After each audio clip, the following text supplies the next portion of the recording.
Okay. Sir इसके साथ ये भी हमने देखा, जैसे इसराइल का मामला हुआ, यूएई ने इसराइल को तस्लीम कर लिया। बड़ी खबरें आ रही थी कि शायद सऊदी अरब भी इसराइल को तस्लीम कर लेगा, मगर अभी ऐसा कोई सूरत हाल नहीं। मुझे ताखीर की वजह समझाइएगा कि ताखीर क्यों हुई। सऊदी अरब ने जैसे कह दिया है कि हम इसराइल को जब तक नहीं मानेंगे, जैसे पाकिस्तान का कहना है कि जब तक वो फलस्तीन के मामला को हल नहीं करता। और आपने देखा कि ये तमाम बयान जब आया जब बाजवा साहब सऊदी अरब तशरीफ लेके गए। तो क्या ये बाजवा डॉक्ट्राइन का एक हिस्सा भी कहा जा सकता है, और ताखीर की क्या वजूहात? देखिए, अब बाजवा डॉक्ट्राइन क्या है, टू बी ऑनेस्ट मुझे तो उसका नहीं पता। उसके क्या पता वो जो सहाफी बाजवा साहब से मिलते हैं वो कुछ इसमें बता सकते हैं, या जिन्होंने ये टर्म क्वाइन की है। मुझे इतना पता है कि यूएई ने कोई जो भी फैसला लिया होगा सऊदी अरब की मशावरत के बगैर बगैर वो नहीं ले सकते। आपको पता है ये अरब ब्लॉक कैसे काम करता है, उनके कितने करीबी ताल्लुकात हैं। तो ऑब्वियसली यूएई ने उनसे पूछ के सोच समझ के ये फैसला लिया है, और सऊदी अरब की मंजूरी से लिया गया होगा। और सऊदी अरब ने भी एक तरह से वाटर टेस्ट करने की कोशिश की है कि चलें यूएई से कराएं। पर हमें यूएई से पीछे ओमान को भी नहीं भूलना चाहिए। पहले ओमान के जो सुल्तान है वो भी इस हवाले से उनका इसराइल के साथ जो उन्होंने ताल्लुकात बहाल किए वो भी हमें पता है।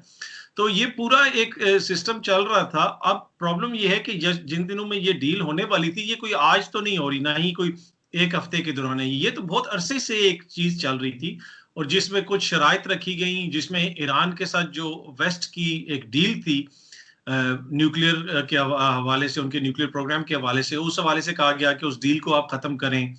उसके बाद आपको याद होगा कि जो सऊदी वली अहद हैं उनके ऊपर एक सहाफी के कत्ल का इल्जाम लगा, तुर्की में उनको मार दिया गया, जमाल खशोगी साहब को। तुर्की में जो सऊदी सफारत खाना था उसके अंदर, कौंसलेट के अंदर, वो वॉशिंगटन पोस्ट के लिए लिखते थे। अमेरिका ने बड़ा प्रेशर डाला। अब ये सारी चीजें आपको पीछे जाती हुई नजर आएंगी, इस पर कोई भी बात नहीं कर रहा।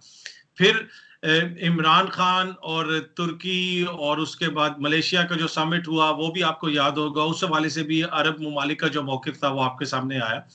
तो असल में अब ये जब डील होने वाली थी तो पाकिस्तान के जो कुछ सफारती हलके हैं वो हमें ये बताते हैं कि वो पाकिस्तान को इस चीज का अंदाजा हो गया था कि अब ये डील हो रही है। इसलिए जब इतनी बड़ी कोई डील होती है वो कोई ओवरनाइट नहीं होती, उसका एक पीछे तसलसल होता है जिसके तहत चीजें चल रही होती।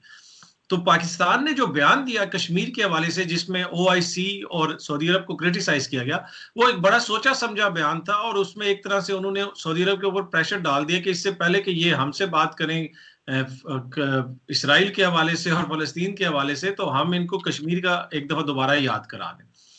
अब सऊदी अरब की ये ख्वाहिश थी कि पाकिस्तान कश्मीर इस मामले पे कश्मीर के साथ एक तो सऊदी अरब के ऊपर तनकीद ना करे, उसके साथ साथ जो फलस्तीन का मामला है और इसराइल का मामला है उस पे कोई ज्यादा जारियाना मौकिफ इख्तियार ना करे और कोई सपोर्ट मिले सऊदी अरब को।